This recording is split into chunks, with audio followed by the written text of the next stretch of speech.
Alors, j'ai été invitée par Kati Kallio, qui est une réalisatrice et une programmatrice finlandaise, à programmer avec elle une soirée de 8 films de danse qui s'appelle 8 Ways to Dance Out, autour de films courts d'artistes français et finlandais.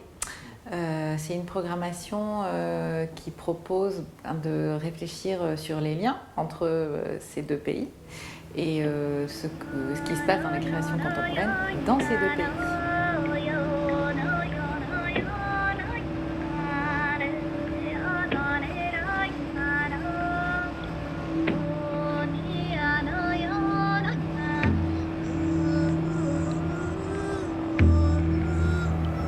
Alors oui, déjà la façon de faire les choses est très différente et aussi beaucoup la façon de les filmer, puisqu'en fait, quand on fait des films en Finlande, les films qu'on a reçus, en tout cas souvent, ils sont dans des paysages divers et avec une cinématographie très posée, souvent des cadres fixes, très composés.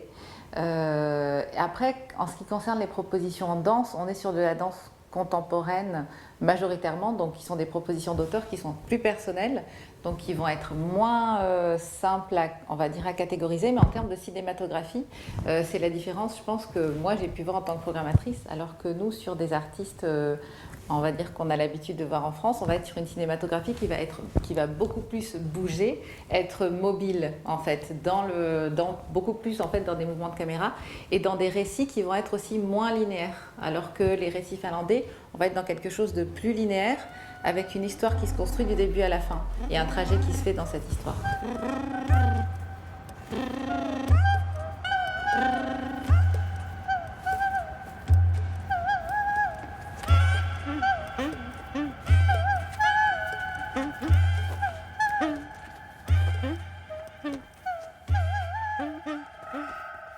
On a réfléchi à ce qui est resté de nos engagements suite à tous ces chamboulements d'ordre intellectuel, psychologique, dus à la condition sanitaire que nous avons subie quelque part.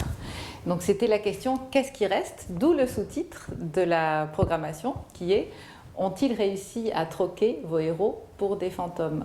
Quand on dit « ils », c'est ça, c'est tout ce qu'on a traversé.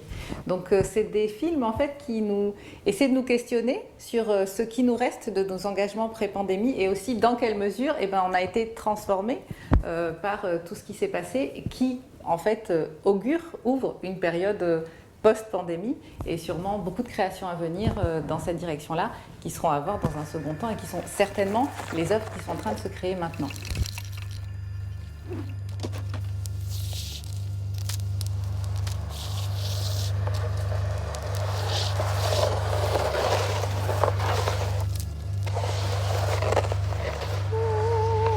Kati m'a invité Cinécor à coprogrammer cette séance et on a fonctionné de cette façon. En fait, moi je lui ai proposé des films français qu'on a déjà programmés ou qu'on n'a pas encore programmés à Cinécor et elle a fait un choix parmi les films français. Et elle m'a proposé des films finlandais, soit qu'elle avait déjà programmé dans le festival qu'elle programmait auparavant, l'Oika, soit des films qui n'ont pas encore été programmés. Et moi, j'ai fait mon choix de conservatrice dans les films finlandais. Donc l'idée, c'était vraiment de croiser nos regards dans la proposition elle-même. Et après, quand on en discute, si moi, j'avais choisi des films pour représenter la France et elle la Finlande, on n'aurait pas fait exactement les mêmes choix. Donc on est vraiment dans des programmations croisées en termes aussi d'images qu'on a du pays de l'autre, en fait. Quelque part, ça les rejoint.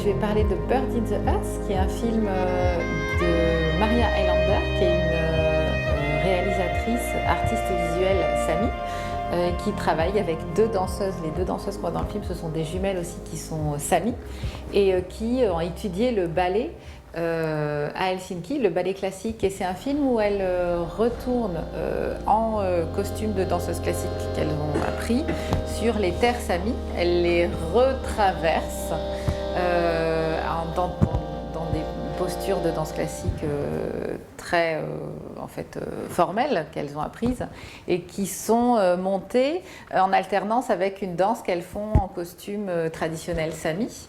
Et elles vont dans des lieux, soit dans la nature sami, soit dans des lieux symboliques du pouvoir finlandais, à la recherche de plus de droits pour les Samis qui se voient au fur et à mesure enlever les droits sur les terres qu'ils occupent.